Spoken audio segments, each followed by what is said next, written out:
चुनाव को लेकर देखिए सियासत अपने चरम पर दिखाई दे रहा है, घमासान लगातार हो रहा है। लेकिन उत्तर प्रदेश के मुख्यमंत्री योगी आदित्यनाथ ने यह साफ कर दिया है कि जो ऑर्डर दे दिया गया है वो अब नहीं बदला जाएगा।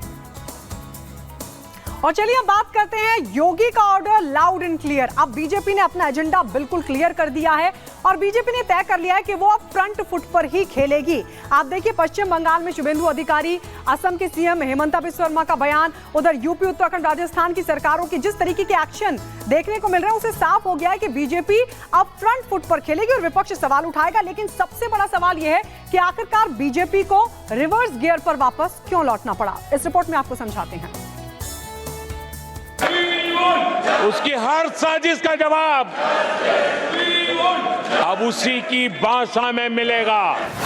2 जुलाई की तारीख थी। लोकसभा चुनाव नतीजों के ठीक 28 दिनों के बाद उस दिन संसद में खड़े होकर मोदी ने बीजेपी की नई राजनीति का ऐलान कर दिया था। खुले तौर पर मोदी ने बता दिया कि जो जिस भाषा में समझेगा उसे उसी भाषा में जवाब मिलेगा। नरेंद्र मोदी के इस बयान को महीना भी पूरा नहीं हुआ कि यूपी में लोकसभा चुनाव हारी बीजेपी ने इसे अपना एजेंडा बना लिया। अपने वोट बैंक को और भी मजबूत करना है, यानी हिंदुत्व से अब हार्ड हिंदुत्व। और योगी का कांवड़ यात्रा के रूट के दुकानों पर नाम की तख्ती टांगने का फरमान और उत्तराखंड में भी धामी का वही यूपी मॉडल अपनाना और अब हरियाणा के मुख्यमंत्री का ये कहना कि फैसला एकदम सही है, ये सब कुछ बता रहा है कि बीजेपी की लाइन आगे क्या होने वाली है। हमारे जो कावड़िए हैं वो शुद्ध शाकाहारी हैं। शाकाहारी होते हैं, कोई पता नहीं चलता अभी कहाँ पर कोई अगर मांस बन रहा है या कुछ और है, तो कम से कम ये तो ध्यान में रहे ना दुकान के आगे जहाँ उन्हें भोजन करना है, जहाँ उसने रुकना है, तो वो कम से कम इस बात का तो ध्यान रहेगा ना भी यहाँ किस प्रकार का सामान वो बनता है। अच्छा है जो निर्णय किया है सरकार ने। योगी मॉडल की चर्चा वैसे देश भर में रहती है। बुलडोजर मॉडल हो या माफिया का सफाया, कई राज्यों में अपनाया गया है। लेकिन कांवड़ यात्रा से ठीक पहले जब योगी सरकार ने दुकानदारों को अपनी पहचान बताने को कहा है ताकि हिंदुओं की आस्था की राह में कोई रोड़ा ना आए, वो साफ करता है कि अब बीजेपी अपने कोर वोटर पर ज्यादा फोकस करना चाहती है। इस आदेश में अगर आप देखो तो उन्होंने ये नहीं कहा कि किसको कहाँ से दुकान खरीद से सामान खरीदना है। जो जहाँ से चाहे वहाँ से वो सामान खरीद सकता है। जो कांवड़ यात्रा के कुछ नियम और संयम हैं, उन नियम संयम का उल्लंघन ना हो। अगर खान पान जो प्रतिबंधित है उनके शास्त्रों में, उसके अनुसार अगर कोई आपत्ति आती है तो नहीं होनी चाहिए। मैं समझता हूँ इस नियत से ये निर्णय एक स्वागत योग्य कदम है। योगी ने फैसला लिया, उसे एक जिले से उठाकर पूरे यूपी में कांवड़ रूट पर लागू करने का ऐलान कर दिया। क्योंकि कांवड़ यात्रा पवित्र सावन महीने में होती है। इस पूरे महीने का हिंदुओं के लिए खास महत्व है और कांवड़ यात्रा तो शिव भक्तों के लिए बहुत ही खास है। ऐसे में योगी हर बार की तरह इस बार तो और भी आक्रामक तरीके से कांवड़ियों के लिए काम कर रहे हैं। हालांकि इस फैसले के खिलाफ आवाजें भी उठ रही हैं, लेकिन बीजेपी पीछे हटने के बजाय लगातार आगे बढ़ रही है। यानी यूपी के बाद उत्तराखंड भी अब दुकानदारों से नाम लिखवा रहा है। किसी को क्या दिक्कत है? अच्छा है, अगर हम कोई भी काम करते हैं, आप भी हैं, तो आप अपना नाम बता के तो यहाँ आए हैं ना, तो इसमें किसी को क्या दिक्कत होनी चाहिए? ये किसी को टारगेट करके या किसी को नुकसान पहुँचाने के लिए नहीं है। क्या बीजेपी का सबका साथ वाला प्रयास फीका पड़ रहा है? क्या सभी वोटर्स को अपने पाले में लाने के चक्कर में बीजेपी से उसका कोर वोटर भी नाराज हो गया है या छिटक गया है, जिसका नतीजा उसे 4 जून को समझ आ गया। इसीलिए अब मोदी की सेना ने क्या तय कर लिया है कि विपक्ष को उसी की भाषा में जवाब मिलेगा। कांग्रेस हो या सपा या कोई और विपक्षी पार्टी, सबका अपना वोट बैंक है, एजेंडे हैं। लेकिन मोदी ने हर मतदाता को टारगेट करना चाहा, मगर नतीजा सबके सामने है।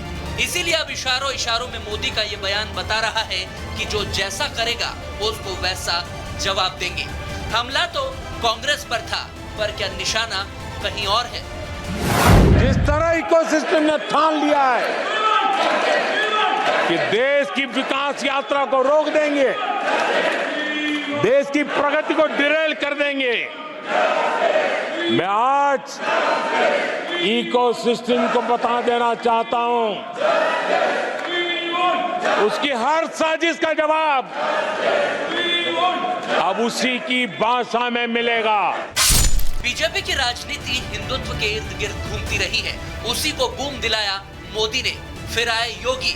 अब जब उनका हिंदू वोटर किसी वजह से नाराज हुआ, अयोध्या में भी ये देखने को मिला, क्योंकि ये लोकसभा सीट बीजेपी हार गई, तो अब बीजेपी अपने वोट बैंक को संभालने के लिए मैदान में आ रही है, पुराने कलेवर में, क्योंकि उसका मुकाबला उन पार्टियों से है जिस पर वो तुष्टीकरण का आरोप लगाती हैं। विपक्ष के जरिए मुस्लिमों के तुष्टीकरण बनाम क्या बीजेपी का संतुष्टीकरण का दावा सफल हो पाएगा? इस देश में लंबे अरसे तक तुष्टीकरण का गवर्नेंस का मॉडल भी देखा। देश में पहली बार सेक्युलरिज्म का एक पूरा हमने जो प्रयास किया, और वो हमने तुष्टीकरण नहीं, संतुष्टीकरण और संतुष्टीकरण के विचार को लेकर के हम चले हैं। मकसद साफ है, इरादे भी जाहिर हो गए हैं और योगी से लेकर धामी तक उस ट्रैक पर लौट आए हैं। क्या इसका नतीजा आने वाले वक्त में दिखेगा?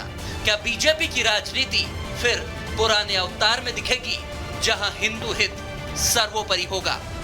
Bureau report, Republic Bharat.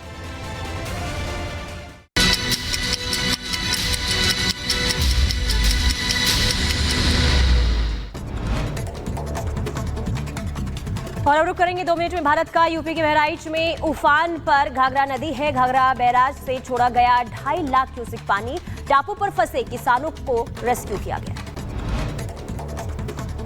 Goa के पास समुद्र में मालवाहक जहाज में लगी भीषण आग। गोवा के तट से दिखा धुएं का गुबार। आग बुझाने में जुटी भारतीय कोस्ट गार्ड। गुजरात के मुंद्रा बंदरगाह से श्रीलंका के कोलंबो जा रहा था ये जहाज।